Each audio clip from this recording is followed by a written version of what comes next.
Okay, so who will present? I will start. Yeah, and then okay, so I make an opening for you. Okay. 各位同学大家好，欢迎来到学术家的基金会。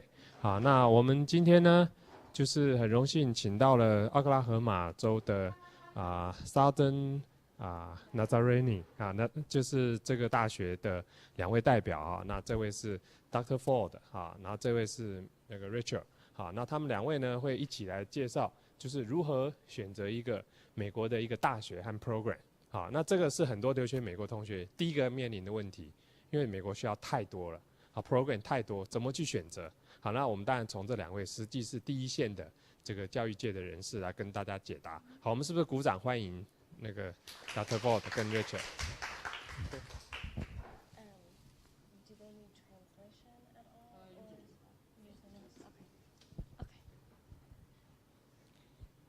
Do I need to use the microphone? Yeah, because we. Oh, okay. Because I have a very loud voice. Okay. All right. My name is Rachel Graves. I'm the Director of International Student Services at Southern Nazarene University. I work with students at our university from admission all the way through the program, and I even help them after they graduate. And I work with undergraduate students, but also graduate students and students in our English program. I'm going to talk to you about what are some things that you need to look for when you are choosing a university or a program, either undergraduate or graduate. There's several things that are very important for you to look for. Let's see if I can do this.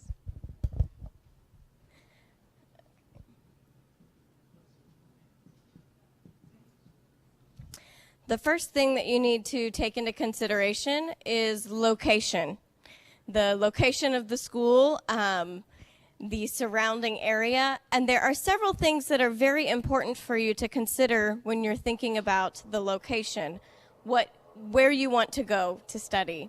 The first thing is city versus rural. As you can see from this map, the United States is very, very big. And there are some places that they have really big cities, but there are some places where the university is in the middle of nowhere. Do you understand? Like you will fly to a city and then you have to drive several hours to get to the university, and there is nothing, just trees, and the land just goes on forever and ever. And if that makes you feel uncomfortable, then you need to choose a school in a different location. Location is very important.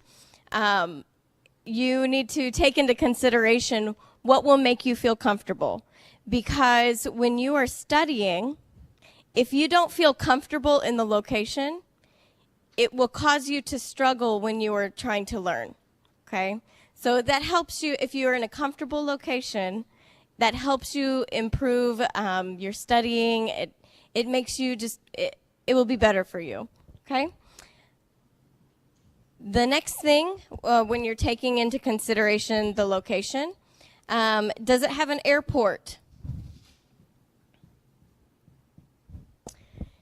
If you want to be able to have quick access to different areas, you need to probably be in a location that has an airport.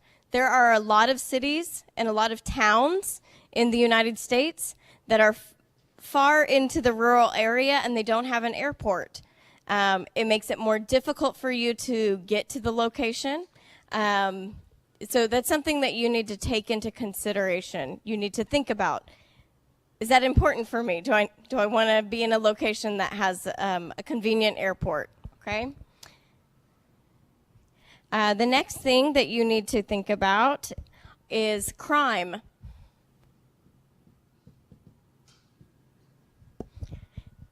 The United States, depending on which area that you go to, maybe it has a high crime rate. This is something that you need to think about, and maybe your parents want you to think about because they want to know that you are in a safe location. Now, most of the big cities have a higher crime rate than the areas that are more rural. The small towns do not have as much crime as the big cities. But the cities maybe are more convenient. So you need to talk with your family. You need to think about what makes you feel comfortable. Every city has its own government, and every city government reports the crime statistics. So if you go on the internet, if you want to live in Houston, you can Google Houston crime rates, and the city government will have published all of the crime rates for that city. And that's something you need to take into consideration. Also, every city, part of the city is safe, part of the city is more dangerous. So you need to, when you are looking at a place to live, you need to look at the location of the university. You need to look at the apartments around that area to find a safe place to live. Because there are safe places to live in New York City. There are safe places to live in Los Angeles. But not the whole city is safe. So you need to think about, you need to look at the crime and what areas of the city have the most crime in order to determine what is the safest place for you to live. Another thing that is very important is cost of living.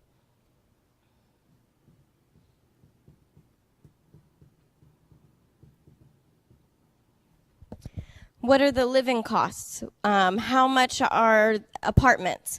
How much will it cost for food? How much will it cost for transportation?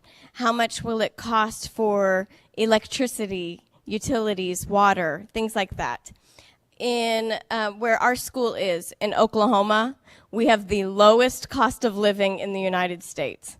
I mean, it is one of the cheapest places to live in the United States. My house, I have a house. It has 3 bedrooms, 2 bathrooms, and I pay $500 a month. That's very low cost of living in the United States. If you lived in California or in New York, you're going to be paying a lot of money just to live there. So that is something that you need to take into consideration. State governments, sometimes they will have information about the cost of living on the state government website, but you can also contact the university and say, what is the average cost of living in this area? What is the price for apartments? And that is probably a very important thing for you, because even if the program is cheap, but it's too expensive to live there, then it may not be the best option for you. So you need to take into consideration the cost of living in that area.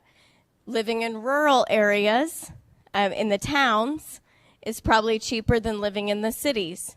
But even Oklahoma City, where our school is, it's cheaper than living in Houston or cheaper than living in another city. So you need to think about the cost of living. All right, so that's location. Those are the things you need to think about when you're looking at the location. Another thing that's very important is choosing the school. You need to choose a school that is right for you, a university or a college that is a good fit for you. And by good fit, we mean what you want to do and what the school offers is the same, okay?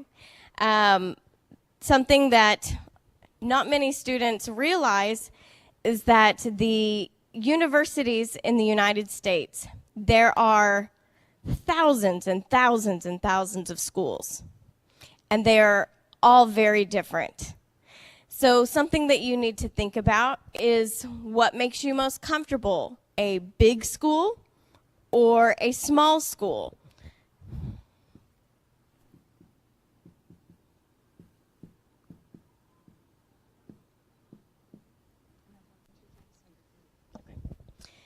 With the big universities, they have huge campuses. The campus is very large, and they have thousands and thousands and thousands of students. And then there's other universities, still very good schools, but they're much smaller. Very small campus, maybe 2,000, 3,000 students. What I recommend for my international students, if you like to be surrounded by people and you love that big crowd feeling, a big school will probably be a good fit for you. If it makes you very scared to be surrounded by thousands of people, you don't know them, they do not know you, maybe you should go to a smaller school. At a small university, everybody knows everybody, okay? So maybe it will make you feel more comfortable when you're walking across campus and you see somebody and you recognize their face. Maybe you don't know their name, but you recognize them. You know that they are a student at that school. If that is something that you want, if that's important to you, you need to look at the size of the school. Our university is a small school. We have about 2,500 students. But everyone knows everyone on the campus, okay? Another thing that may be important to you is class size.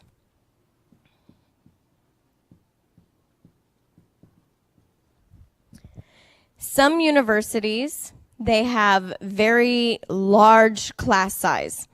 So there will be one person teaching and 300 students in one room.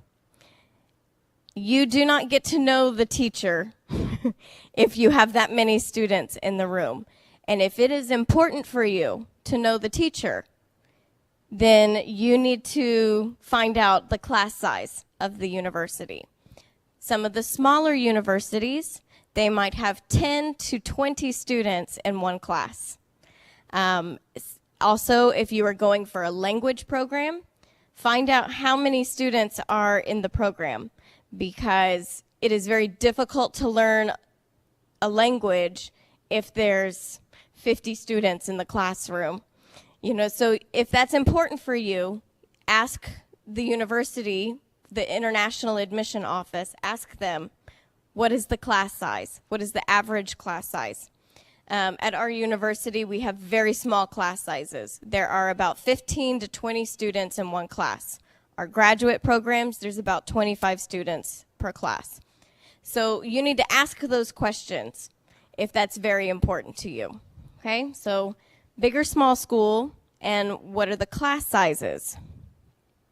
Another thing that is very common in the U.S., there are public schools and there are private schools.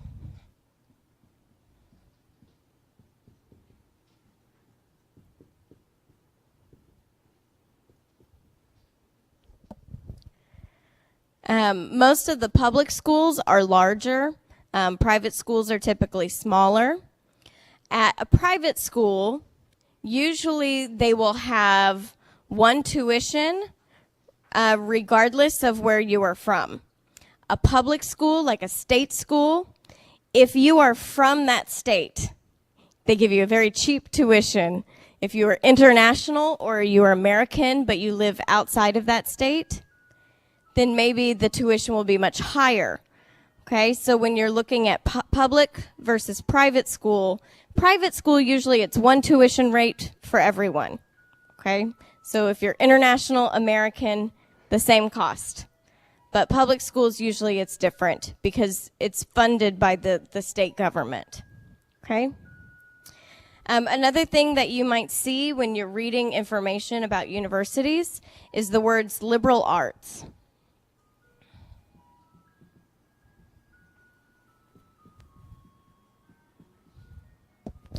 Now, with liberal arts schools, this typically applies more to the undergraduate than the graduate programs. But at a liberal arts university, they want you to study not just your major, but many things. They want you to be well-rounded. So maybe you have to take a science class, you have to take a math class, you have to take a history class, you have to take a music class. You have to take all these things, and then you also have to take all of the classes for your major or your degree, okay? So liberal arts, they want you to be knowledgeable in many things. So you maybe will take several classes in different areas. Even if that's not what you want to take, you have to take those classes. And then you also have to take your major classes. Okay, so most of your classes will be for your degree, your major. All right, so that's liberal arts. Another thing that you need to take into consideration, you need to think about when you are looking for a school, is the services that they have for their students.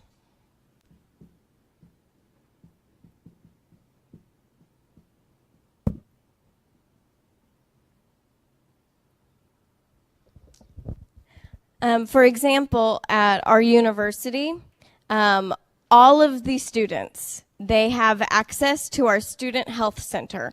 So if a student gets sick, they don't have to go to the hospital, they don't have to go to the doctor, they can go to our student health center. Some universities have this, some do not. So if that's important for you, make sure that you look for those kinds of services. We also have a paper resource center. So if you're writing a paper for your class and you think, did I use the right English grammar? You can go to the paper resource center, and someone who is an English major will read your paper, and they will check everything for you before you give the paper to your teacher. Some schools offer this. So if that's important for you, look at some of the programs and things that are offered for students. You might want to also look at different activities and parties and organizations and clubs. These things, if they are important to you, make sure that the school has the programs that you're interested in, the different services for students. Also, we have a counseling center. So when students have, maybe you struggle with culture shock or you're very homesick, we have a counseling center, and you can go to the counseling center and talk to someone about what you're dealing with. This is a service that's provided for students. Some schools have this, some do not. So if that's important for you, then make sure you look at those services. Also look at the services that are provided for international students.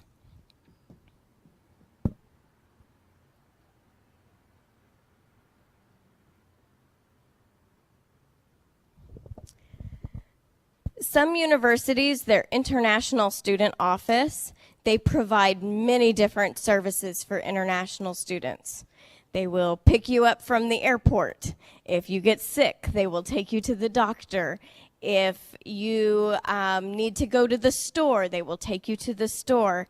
They will help you with many, many different things. But some universities, they help you with admission.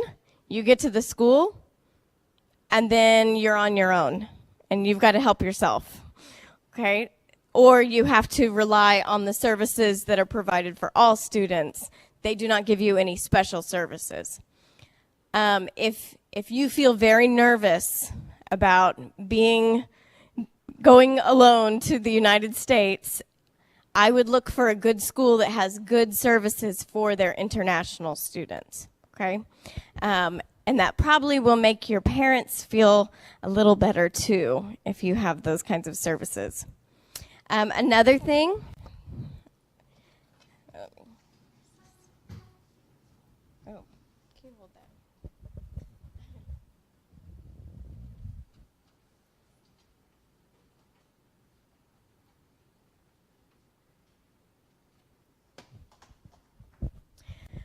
another thing that you need to find information out about is security. Now, if you go to a big city and you've looked at the crime statistics and the crime looks a little high for that area, then maybe you need to ask the university, what kind of security do they offer for students?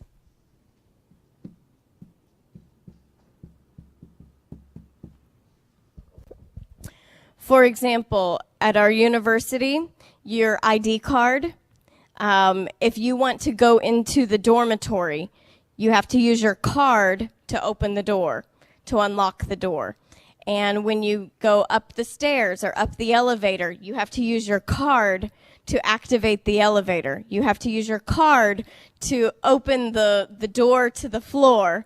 There's just a lot of things for security. If you have a class late at night and you feel nervous about walking to the dormitory, you can call the security office. They will send someone to walk you to your dormitory so you don't have to walk alone.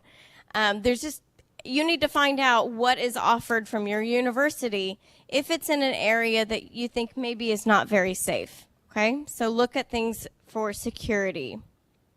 Another thing that is important is scholarships.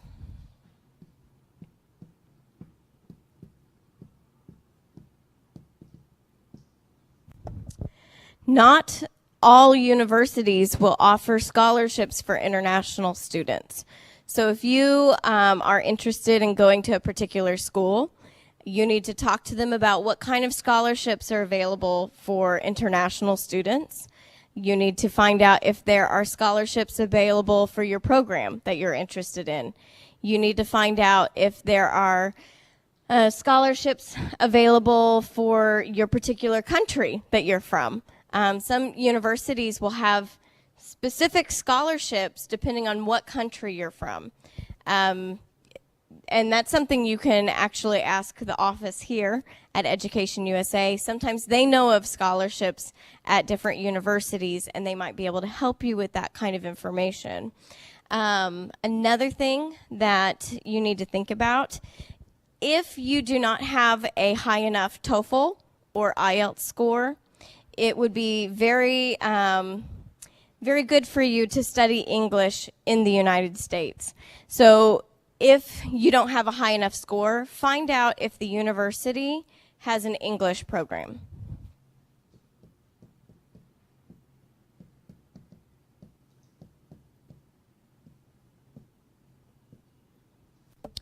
And when you're looking at English programs, you need to make sure that you are learning academic English.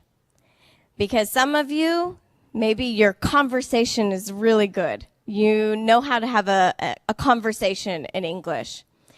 But if you cannot read English really fast, maybe your class, you will have to read 100 pages in 2 days just for one class. Or maybe you will have to write a lot of papers. And the way that your professors expect you to write in America, maybe that is different than the way that you write papers here. So if you are looking at an English program, look at a program that focuses on academic English.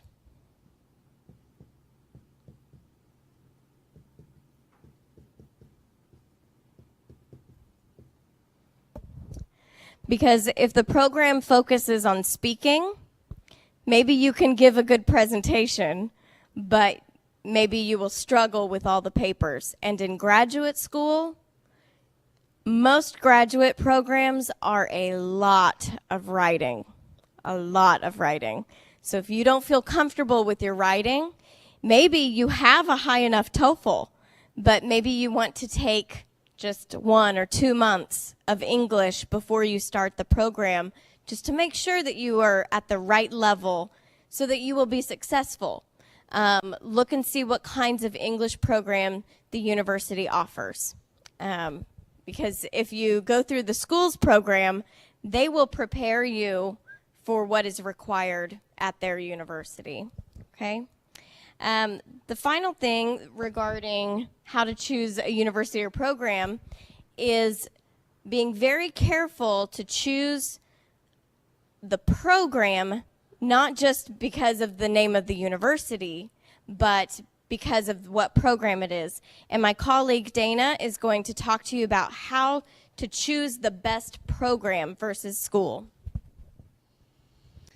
Okay, an awful lot of students, not just international students, but American students, when they decide to go to graduate school, aren't really well informed as to how to choose a program.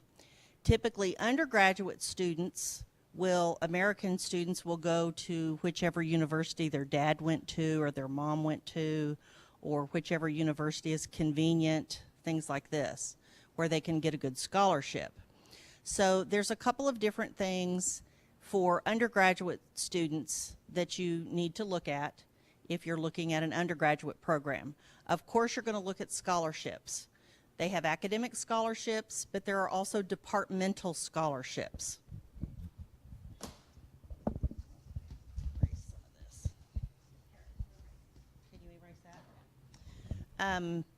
For example, we had a student who came through our English program, and he was going to study music at our university. And he wanted to get an academic scholarship, but he also wanted to apply for a music scholarship within our music department. Because he was in the English program, we were able to tell him how to apply. He set up an appointment with one of the professors. He auditioned, he had to play for the professor, and he was able to get a music scholarship as well as an academic scholarship for undergrad school. If you want help paying for graduate school, the competition becomes much tougher.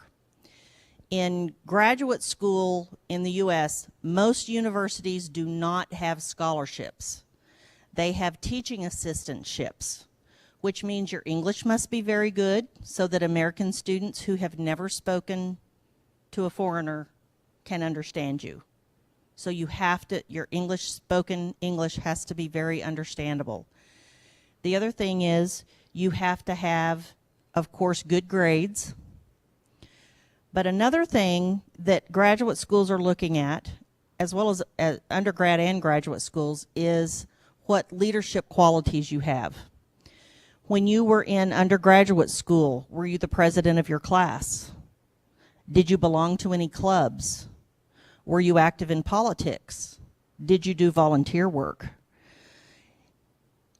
If I have 30 students who all have the same grade, how do I decide which student gets the scholarship? I'm going to look at their leadership abilities. Okay? So when you're looking for graduate programs, if they offer graduate assistantships, know that the competition's going to be very fierce. Yeah? So those are two things you want to look at when you're looking at programs. Another thing that's really, really important when you're trying to choose a program is look at the type of university. We have two different kinds of universities besides just public and private. We have research universities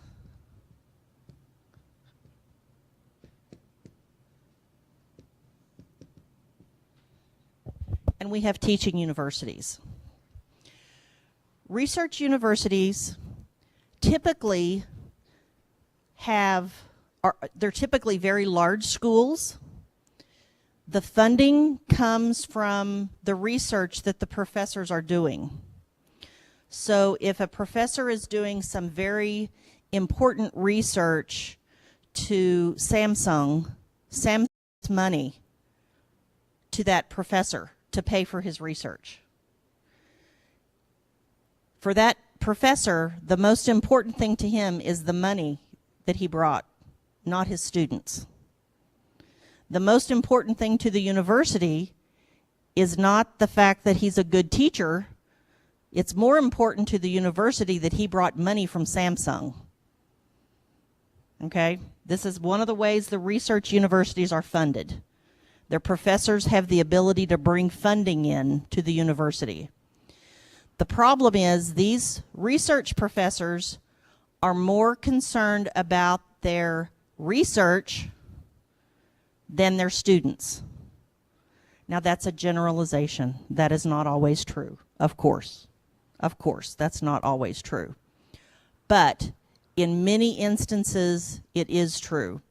And typically at research universities, those professors do not teach undergraduate school, ever. They do not teach freshmen. They do not teach sophomores. They won't teach the first 2 years at all. They might teach one class of third or fourth year students. At research universities, professors typically only teach graduate students. And the graduate students are doing the research that the professor is interested in. Okay? So this is the next thing that you need to look at, especially if you're looking for a grad school. Do you want to study under a research professor, or do you want to study under a professor at a teaching university whose focus is teaching? Teaching universities are typically funded through tuition, through people who graduated from that university and they love their university and they want to give money to their university. So they donate money to the university. Typically, teaching universities are much smaller, but the professor's first job is to be a good teacher. If they also do research and they do publishing, that's also important, but it's not the highest concern. Yeah? Now, if you want to be a professor, you probably need to go to a research university because it's almost impossible to get a professorship if you have not done research and published. So if you want to be a professor, you have to do that. The other thing, depending on what kind of degree you want, if you want to be a medical doctor, if you want to be a research scientist at a perfume company, if you want to do some kind of product development, like if you want to design new products for Xerox, you probably need to go to a research university because that's where you're going to learn the newest ideas, the things that are most cutting edge, the things that are being published and talked about in your field. So research universities are great for that. If you just want to get a job and you don't ever want to research anything, you just want to get a good job, a teaching university is also an option for you. And you're more likely to have professors from the first day who are full PhD professors and not teaching assistants. Remember how I said that if you want to go to grad school, there's no scholarships for graduates? You can only get teaching assistantships? At research universities, the first 2 years are taught by research assistants, not full professors. So, for example, one of the first years of my PhD program, I had an assistantship in the English department, and I taught freshman composition. There was not one freshman writing class for first years that was taught by a professor. All of them were taught by graduate students. Every single class was taught by a graduate student. That's typical at a research university. Okay, that's what I was talking about when I said assistantships. Means you're assisting the professors in their teaching. Okay, now how do you know? Well, the program is going to advertise whether they're a research university or whether they're a teaching university. That's the first thing. The second thing that you need to look at is the department.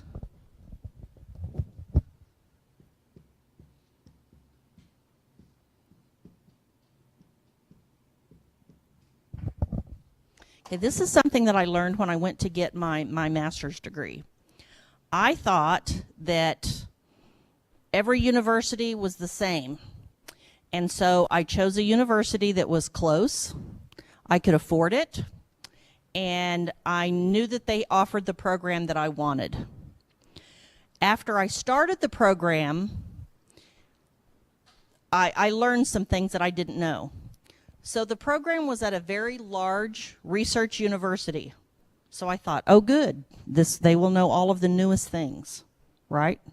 I knew I wanted to be a professor, so I knew I needed a big research university. That's what I needed. That's where I went. After I started my master's program, I learned there were only 4 professors in my department. Only 4 at a big research university. So while the university was very large, my department was very tiny. It was very small within the school. In the whole years, all the years of my master's degree, I only had 4 professors because there were only 4 professors in my department. I didn't know that it would make a difference. It makes a difference. So when you're looking for a program, you need to look at the department and look at how many people are teaching in that department. How many people are actually teaching in that department? Yeah? Because I wanted to be a professor, I wanted professors who were doing research, yeah, and who were studying things that I wanted to study. I went and got my master's. I learned something. So then I started looking for a PhD program. And I said to myself, I need a bigger department. 4 professors is not enough. So I went to a different research university. I got accepted. And then I learned something else. When you're doing your master's and your PhD work, there has to be a professor in the department that studies what you want to study. You can't study anything you want to study in your graduate program. You have to study what your professor studies. I never knew that. I never knew that. So if you want to study the biology of corn, okay, because you're going to be a corn farmer, and you go to a school and every professor in the agriculture department only studies rice, that means you have to study rice. You cannot study corn. That's what that means. I didn't know that. And so when I got my PhD, I did not get to study what I wanted to study. I had to study what my professor was studying, which was so boring. Policy. Policy was awful. But it's done. It's behind me. Now I can study what I want to study. So if you're looking for a program for research, be very careful what kind of a program you're looking at. Okay? Now, if you decided that research is not your thing and you just want a good job, one of the things you need to look at when you're looking at teaching universities is what kind of a program do they have. Some programs are research-based, and you're still going to have to do research. Other programs are work-based, and so they are designed for people who are either working already, they have some job experience, and they know what they need in order to be the boss. Okay? If I'm at this level and I want to be the boss, I know what I need to get there, right? Many programs are designed to get you to that next level because they're designed for people who want to go and get a job. For example, at our university, we have a Master's of Education that requires the teachers to be employed, because part of what they do in their master's program is they look at problems they're having in the classroom. They come back to class and they talk about, today this happened, today that happened. What should I do? How can we solve this problem? Yeah? We have master's programs for business that are very similar. People that have been in the business world. Many of the professors that we have in our business program actually work in business. Some of them own their own businesses. So when they come back and teach their students, they can say, when I was developing my business, this is what I did. Or another one that's a human resources person can come into his class and say, I'm having this problem with my employees, and here's what we're doing about it. If you have problems with your employees, here's what you can do about it. So it's work-based and not research-based. Okay, do you see the difference? Yeah? Okay, so don't just think about how wonderful is this university, because there's a lot more to it than that. You need to look at your locations, look at the security, look at the services for the international students, look very clearly at the programs, read about the professors. You will have a list on every university page of what they have published, of what they're interested in. You will have, there should be a thing on every university's page that will say about the university or about the program. And they tell you what the goals are for their program. Why did they form? What's their purpose? What are they trying to help students achieve? Those are the sorts of things that you need to know about. Yeah? For example, our MBA program at our university, we started it because we had a very high demand of business people in our area who wanted to get an MBA, but they had a 40-hour-a-week job. They couldn't leave work in the middle of the day to go to class. But they knew they needed their master's degree if they wanted to get a better job. So our university designed the program so that it's a little different than some other programs.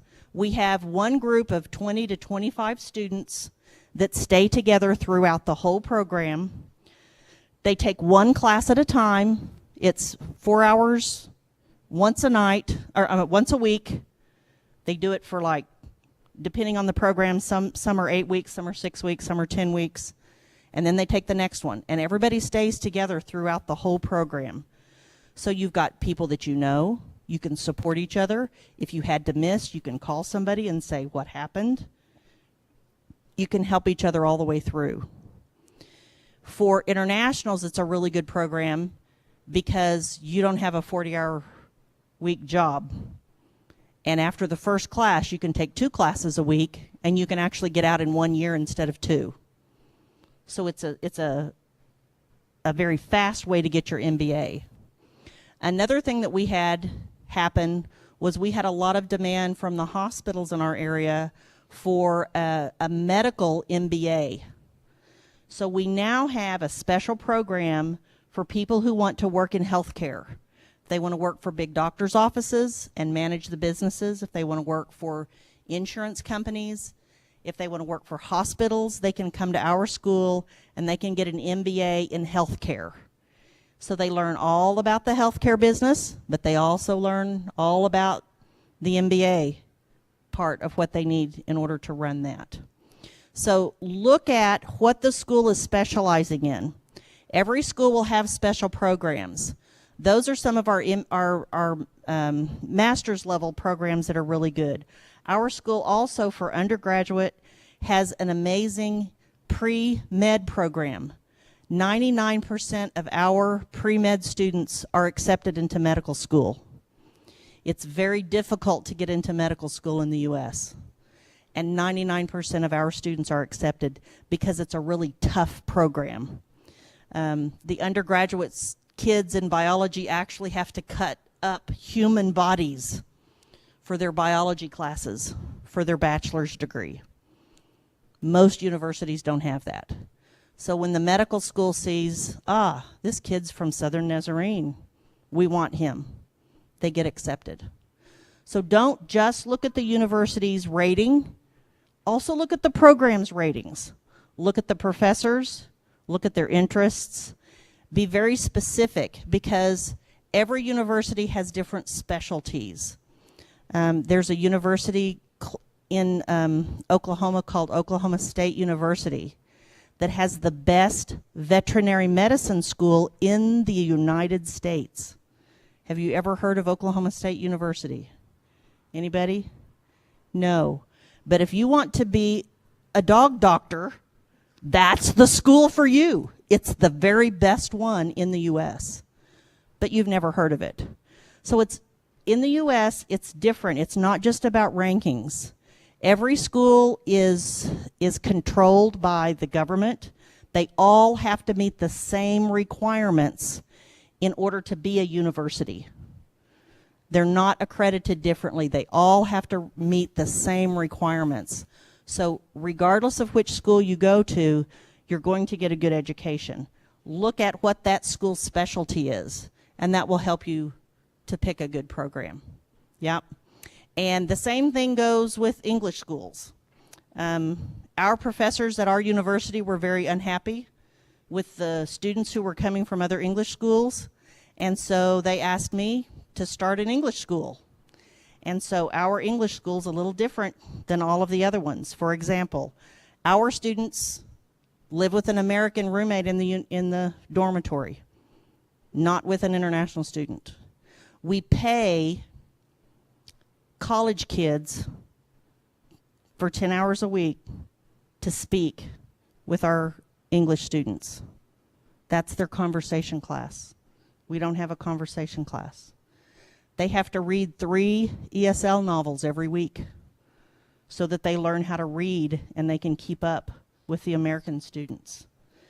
They have American friendship families that take them to their homes twice a month. We have specialty classes for students that are wanting to go into grad classes to teach them how to write research papers and give presentations and write case studies. So we have very specialized classes to prepare students. So if you're going to study English for a little bit before you begin your program, look very carefully at what the courses are. If they all look like fun, probably that's not a good thing. Yeah, you probably need to work a little harder.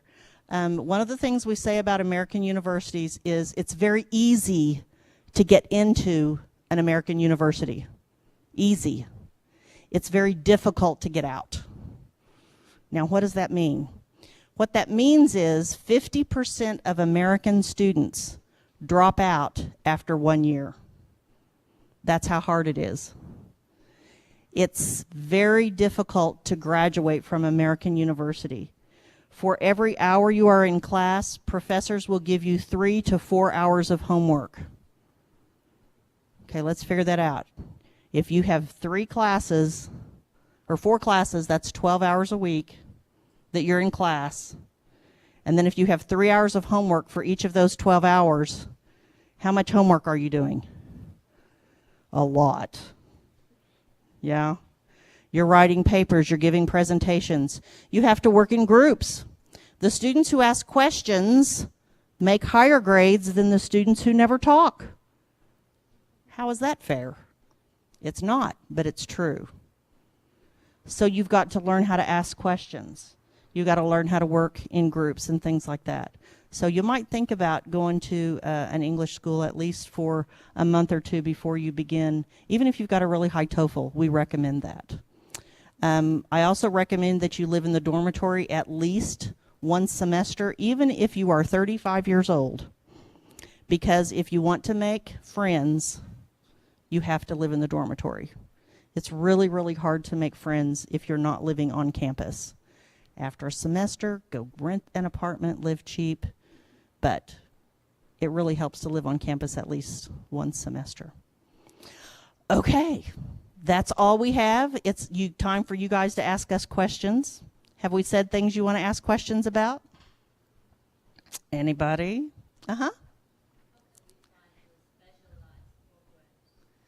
You're going to first get on, and there are rankings for departments.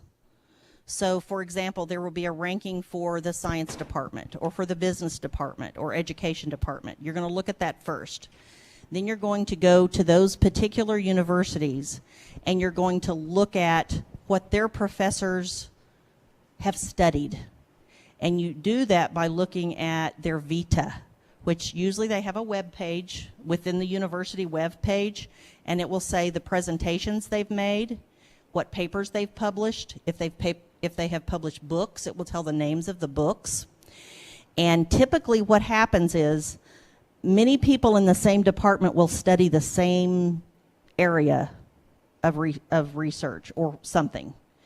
And so you're looking for what you like. And then once you find what you like, then you want to look at rankings for programs. And you should be able to Google those statistics.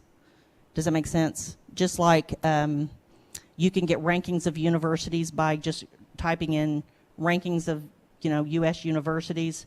You can also get rankings by Googling rankings of education programs or master's level education programs in Philadelphia or whatever. You can be specific. And usually within the state, it will rank programs. Again, the ranking is not as important as how many professors are in the program, what they study. Are they studying what you want to study? And how long the program is, how much it costs, what the services are, all of those things put together. Does that make sense? So you're going to start with the big universities, but then you're going to look down to how the department is ranked. And then you can determine specialty by what the professors are studying. Does that make sense? Am I clear? No. Yes, it does. But if you don't do that, you'll be like me. You'll go to a university thinking, oh, I'm going to write a dissertation on blah, blah, blah. And then you end up writing a dissertation about policy. Yeah, it was not a fun time. But I didn't know. But nobody told me. So if it doesn't matter, then it doesn't matter. You see what I'm saying? If you're, I'll do whatever you tell me to do, then it doesn't matter. So, but if there's something specific you want to do, you are going to have to do a lot of research. Yeah. Anybody else have questions? Huh? Anybody? Anybody? Rachel has a few things she wants to say. If you have specific questions for us, but maybe you don't want to ask in front of everyone, you can come ask us questions after this is finished. Okay? Thank you very much for having us, and we'll be very happy to talk with all of you. And if you want a business card, if you want to be able to email me or Dayna, we'd be happy to answer any questions, because maybe now you don't have a question, but maybe in a week or 2 weeks you have questions, and you can send us an email. All right?